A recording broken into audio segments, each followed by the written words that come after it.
Always great catching up with my next guest, Johnny Munoz Jr. Going to be back in action taking on Aoriqlieng, UFC Fight Night, October 7th. Johnny, how's it going, man? I'm doing great, man. Always nice talking to you. Back at it again. Yeah, for sure. And anytime we're talking, it means we either coming off a win or you got a fight coming up. In this case, it is the latter. Was this the right amount of time off? I know you like to keep active, but hey, it's good time year with the summer just coming off everything. Was this kind of ideal timing for you? Yeah, it worked out great. After my last fight, my coaches were talking about when we could get back in, and we were kind of pointing at October. I actually wanted September, the September 16th card. Right. Yeah. I would have done that if the opportunity presented itself, but nothing was. Nobody reached out to me regarding that card, so I took October. Did you have a good summer? Yeah, summer was good.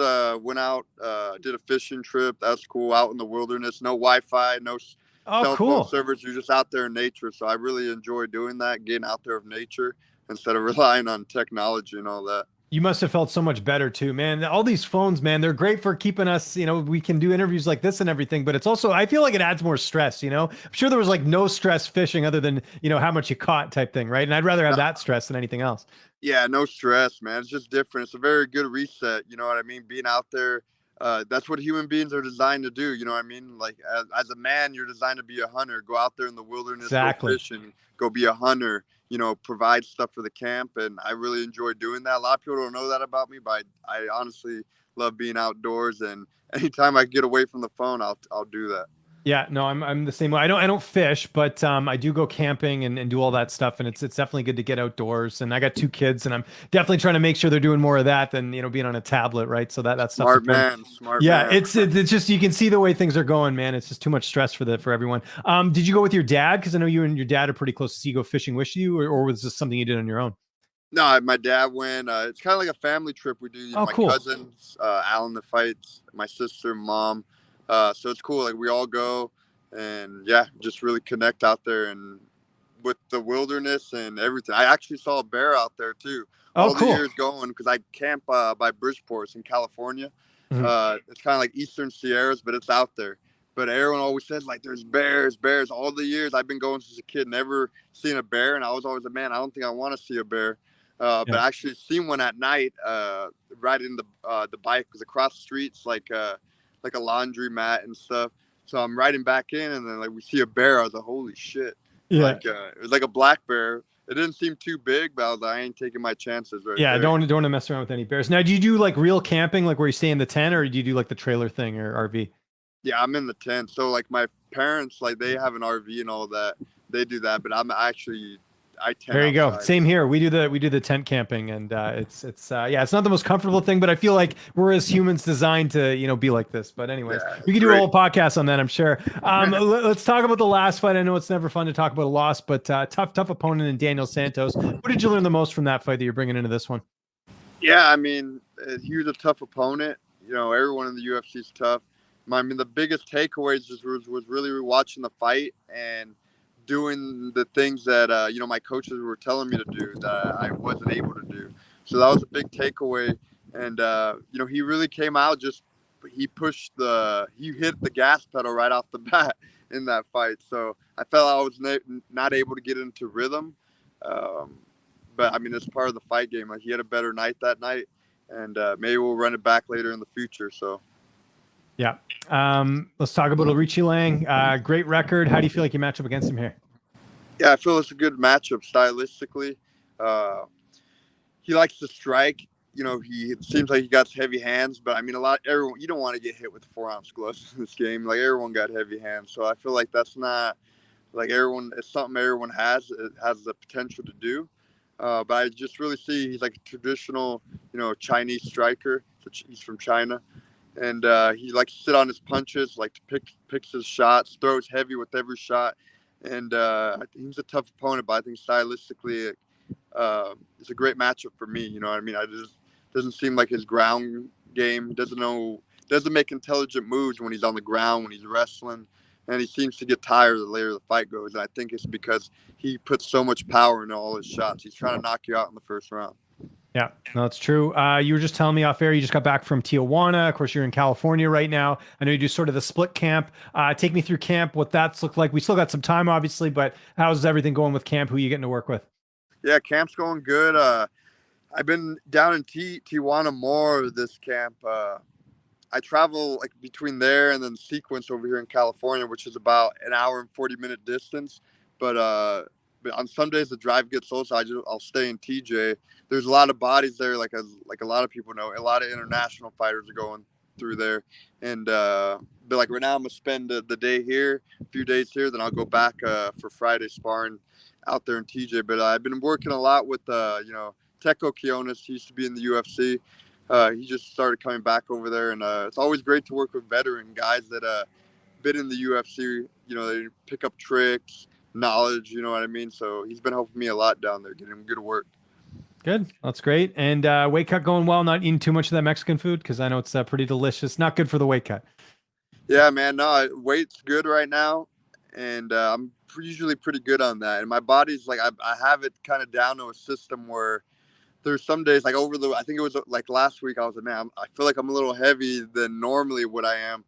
And then, so I was like, okay, I got to cut back certain things. But then I pick up training, and then like my weight just goes down. Like not pick up training, but like, because I burn so many calories in training. So I'll cut certain carbs out and not eat as many carbs. And then my weight just kind of drops down. So we're going to be good on the weight. I believe as a professional, you should always make weight. And I don't like when guys don't miss weight. Yeah, I'm with you there. Obviously, your dad will be in your corner. Who else is going to be in the cage with you? Yeah, so I have my dad in the corner, my cousin Alan Martinez, and Raul Arvizo, he's the head coach down in Entram in Tijuana. Cool. And how's this one playing out on October 7th? How do you see it going down? Yeah, so I mean, this fight, I want all you guys to tune in, check out the fight, and I want to get this one done. I'm going to get it done with a submission in the first round. So that's what I see doing. And I've always said this, like, I feel like my ground game, no one in the division could match up to my ground game.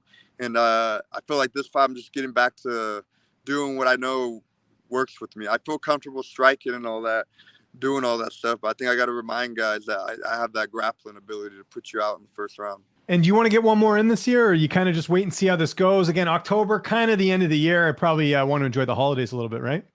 Yeah, I mean, it'd be cool. Obviously, I'm focused on October 7th.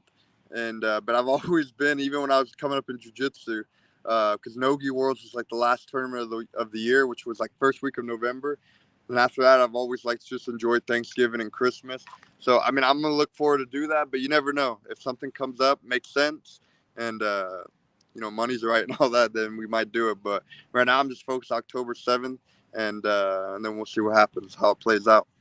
How surprised were you that Sean O'Malley knocked out Aljamain Sterling? And I was surprised, honestly. I was very surprised how the way Aljamain came out. To me, I thought he came out way overconfident, like kind of just like whatever.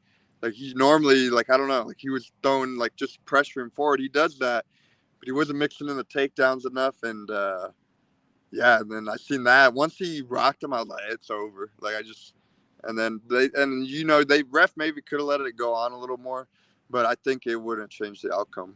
Yeah, I agree. Last question. I don't know if I've asked you this, but you mentioned like the long drive, right? Like hour, 40 minutes or whatever to go back and forth. What do you listen to in the car? Are you like a podcast guy? You got music on? Like, what do you do to pass the time by? Yeah, so it depends. Like, so today I actually listen to a podcast coming up, but there will be times I'll listen to music. But I like to listen to podcasts because I feel it's a good way to learn. And since I'm driving, so that's a way technology can help me. So I'm learning just about different topics. Like I like to stay a little bit in with the politics, but it depends because a lot of the shit's bullshit. But I like to just hear like different podcasters talk about like the other day Joe Rogan had what's that guy's name?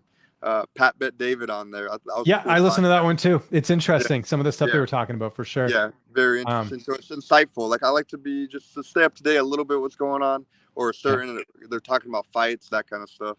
Yeah, I'm the same way. I listen to everything because like you just want to be informed, and I feel like it's funny. Like you even kind of talking about that, I kind of feel the same way. It's like I don't want to tell people too much that I follow politics because people are so divided here. Like you even say you listen to Joe Rogan, people are like, "Oh, he's right wing and all that," and it's like, no, we're just like listening to different stuff. Yeah, We want to just get different opinions. We're too divided now, you know. Like it's too bad, you know. Because yeah, no, I I'm think with I you think on back that. when I was growing up, you used to listen to both sides, you know.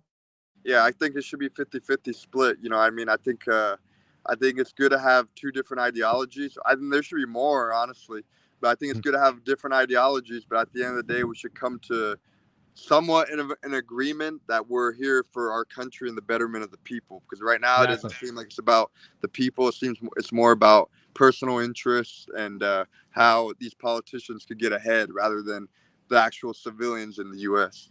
Exactly. And look, if a Canadian here can do an interview with an American, you know, the world can get along great. So there we go. Johnny, thanks for doing this, man. If there's anyone you want to thank, any sponsors, any social media, I'll give you the last word. Nah, thanks for having me, James. Always a pleasure talking to you. And I just want to give a shout out to my management team, Iridium, for making this possible. My team, Sequence Jiu Jitsu, the team down in Tijuana, and Entram Gym. All my sponsors, guys, make sure to tune in October 7th. It's going to be a good one as I make my comeback, and let's try this shit again.